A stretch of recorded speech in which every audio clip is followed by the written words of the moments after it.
Assalamualaikum warahmatullahi wabarakatuh. Selamat siang.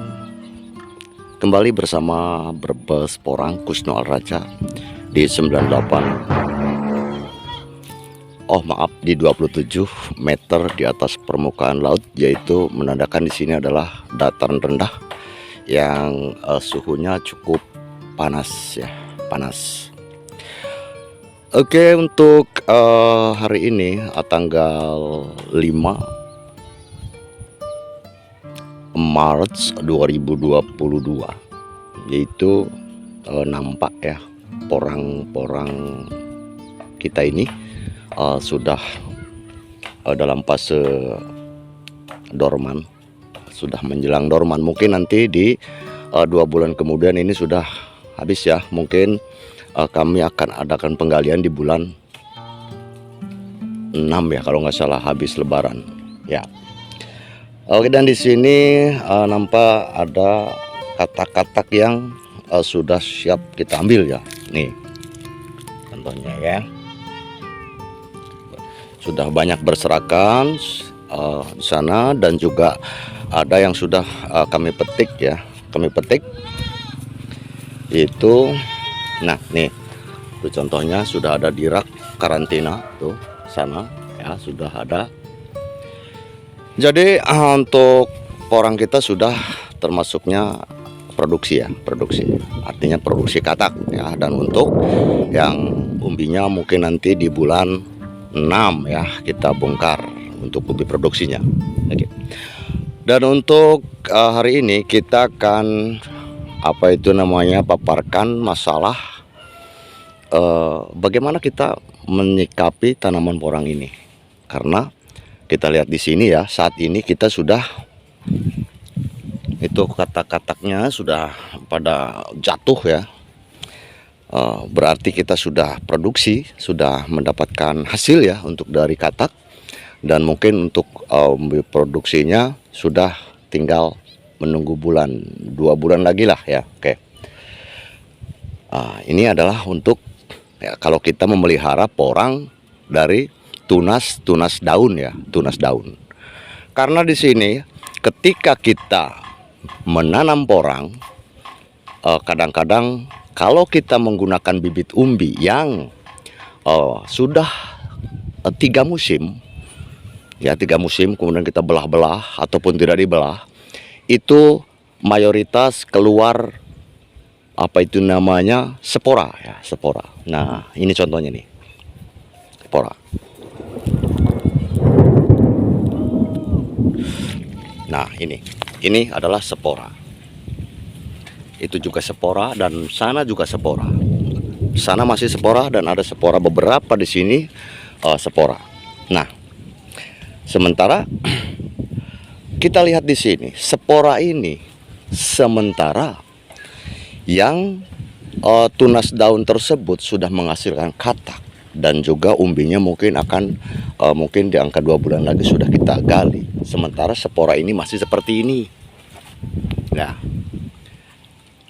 ini adalah kita pengalaman sendiri di sini ya. Itu spora, dan bahkan yang mungkin ini tuh baru mau hijau ya, yang ininya malah kan ini coklat, kemungkinan malah kering ya. Dan sana juga sudah baru mau menghijau.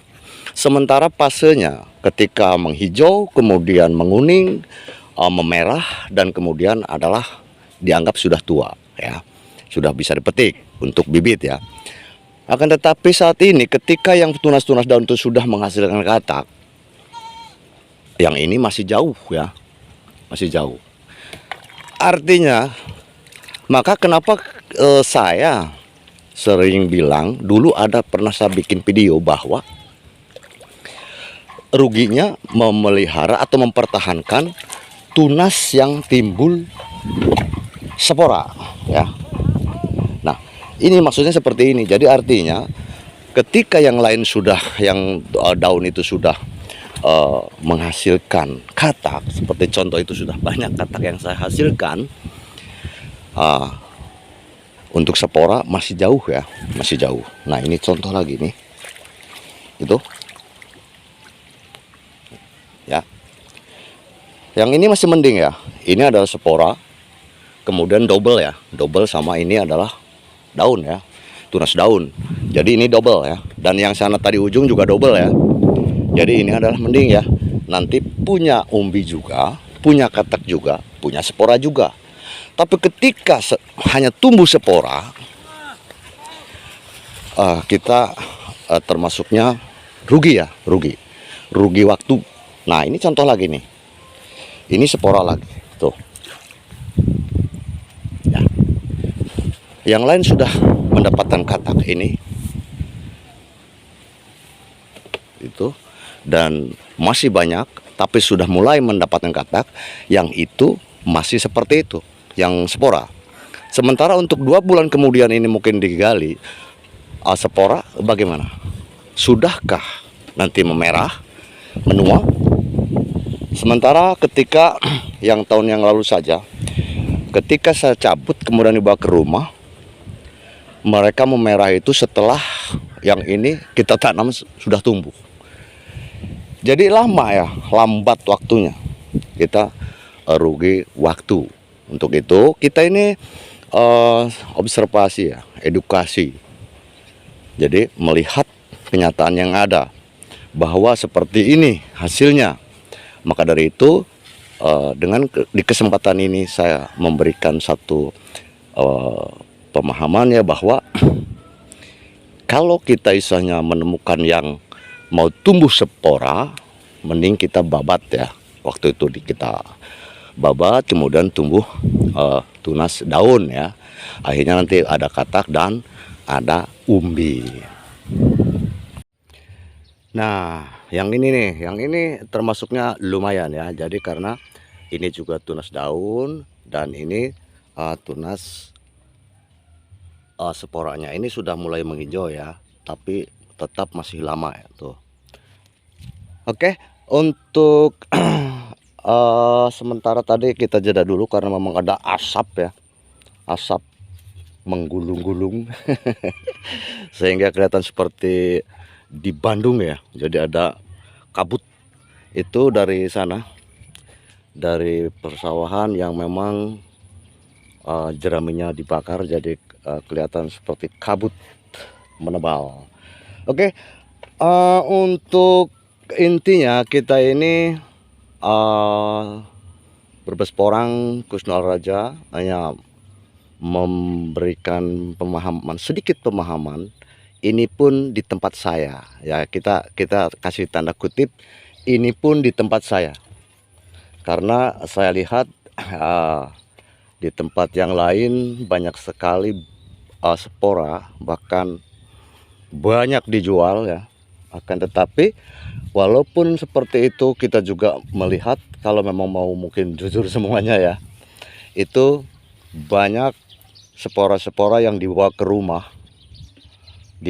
rumah masih berbentuk spora.